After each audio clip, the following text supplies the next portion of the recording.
Now, let's get to the crux of the problem. We have the problem posed, linear decomposition. But how would you actually do it? How would you determine these coefficients? It's not a linear system. Kind of it, right? We're used to decomposition being equivalent to a linear system. But here, number one, there is infinity. So that makes it a little bit difficult. Number two, these are functions. We don't have a general way of doing decomposition problem, converting it to ax equals b. We would if there was a basis. But if now we're looking at the set of all functions, maybe we want to narrow down a little bit of the set of all smooth functions or continuous functions. But it's still not a finite dimensional space. Not even a countable dimensional space. It's just a crazy space.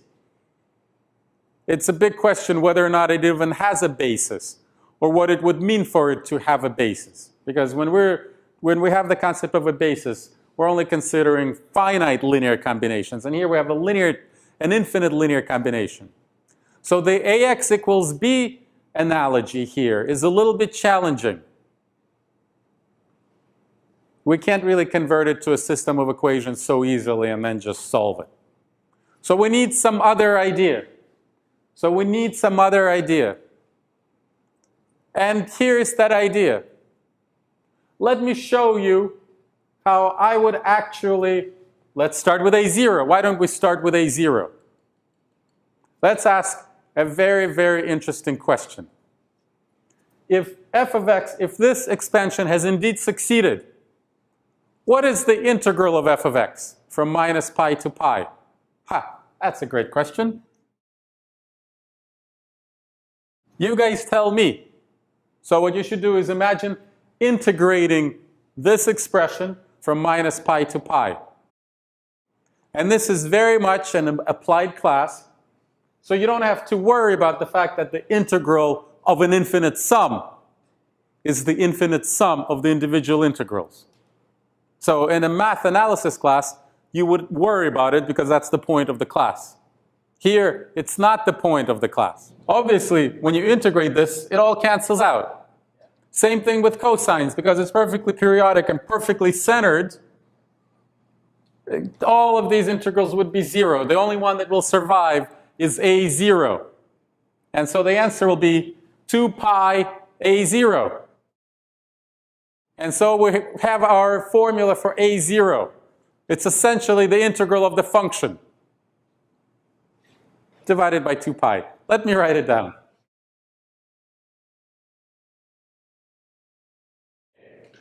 Where were we? Okay. So now we actually have a nice interpretation for a0. It kind of tells you the degree to which this function's up. So to the degree to which the integral of this function is above 0. Does that make sense? Without a0, everything else would be centered in the areas canceling each other's sense over the x-axis. Yes? Yeah, that's a much better way of putting it. It's just the average of the function, right? It is its integral divided by the width of the domain. It's just the average. Makes total sense. Why is it the average? Another perspective, because the average of all of these is 0. So with this one term, you at least get the average. Okay, that's kind of cool. That's kind of cool. How would we get, maybe we can use a similar idea to go after a. Well, this is where, a1 rather. Well, this is where you'll have to remember a little bit of trig. But let me just tell you something that will work. We'll see why it works. And then we'll decide whether we actually need to put in the details or not. Let's go after, just for specificity, cosine a5. Let's go after a5. What I will suggest we do, and you'll see in a moment why it works, is instead of finding this integral, I would suggest multiplying f of x by cosine of 5x. You will see in a moment why it makes sense. Cosine of 5x. Let's once again integrate it from minus pi to pi. Okay? And let's see what happens on the right-hand side. So obviously I'm multiplying both sides by cosine 5x and then integrating from minus pi to pi.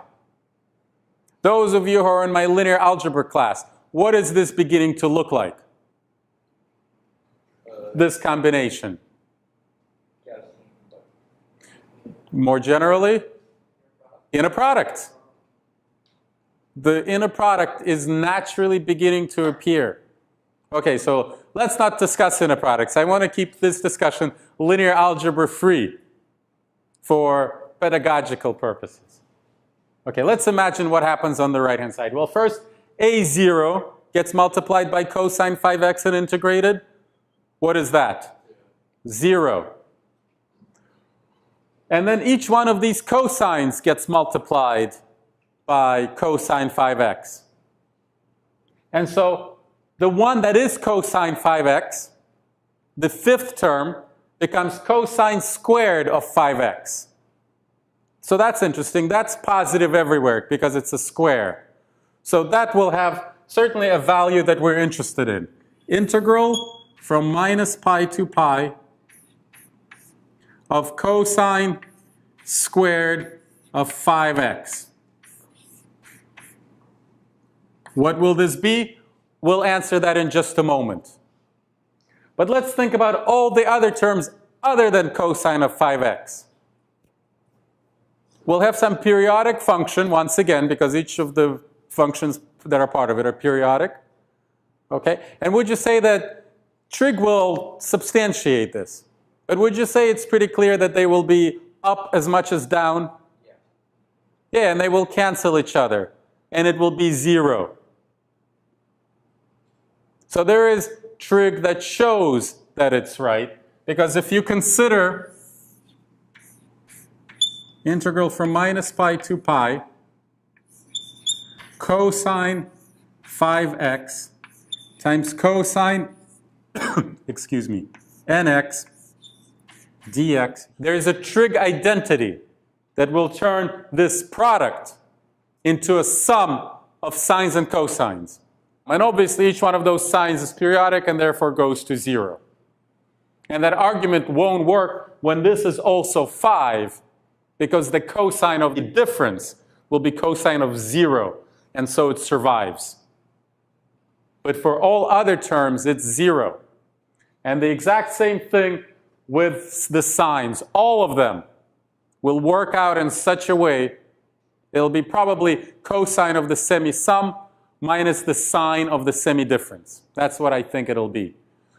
A sum of two straightforward trigonometric functions, and therefore under the integral it will once again go to 0. So let me write down equals 0. So the only surviving term on the right-hand side will be proportional to a sub 5, and it will equal this integral. Now, how do we evaluate this integral? A little bit of calculus? That's right. You just remember that cosine of the square is 1 plus cosine of twice the angle. Whoa. That's how I did twice the angle. Of twice the angle divided by 2. Half angle formula, right? And so this will get killed by the integral, and 1/2 will survive. And 1/2 integrated from minus pi to pi is, of course, pi. I saved space for it. Pi. And so we now have our formula for a5. It just says to get a5, you just have to multiply f of x by cosine 5x and integrate from minus pi to pi. And of course this will work for any n. So now we have our formula for a sub n. A sub n, There is the formula. And this is the reason, an ugly reason, really, to keep A0 and A sub n's apart. So you will often see, to avoid this, people would write the leading term as 1/2 A0. So that these two formulas could be, it redefines A0 to be double what it is, where you write 1/2 A0, just to avoid these two different formulas. And that's a half measure. A full measure is to go to complex variables and not have a worry in the world, and perfect beauty. Okay, and now we know exactly how to get the bn's. You would just multiply f of x by sine nx. Let's do it once again with 5. Repeat all of the same arguments, and you'll have b sub n. For completeness, let's write it down.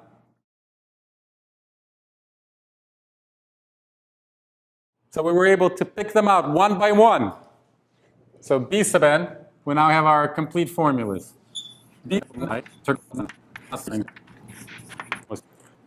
All right, we have solved our problem. We have found a way of discovering what the linear decomposition coefficients are. I won't compromise on that. This is a linear decomposition problem. So I can only avoid talking about linear algebra for so long. Actually, I'm thinking back to being a student myself when I first learned Fourier series. From a very nice book on calculus, this was exactly the logic. And every time I would think to myself, my goodness, so lucky how this worked out. And then isn't this lucky that this drops out? And then isn't it such a fortuitous circumstance that this works out just right, and that the formulas are so pretty? And then, of course, you realize there's that bigger structure. But sometimes it's better to go from specific to general.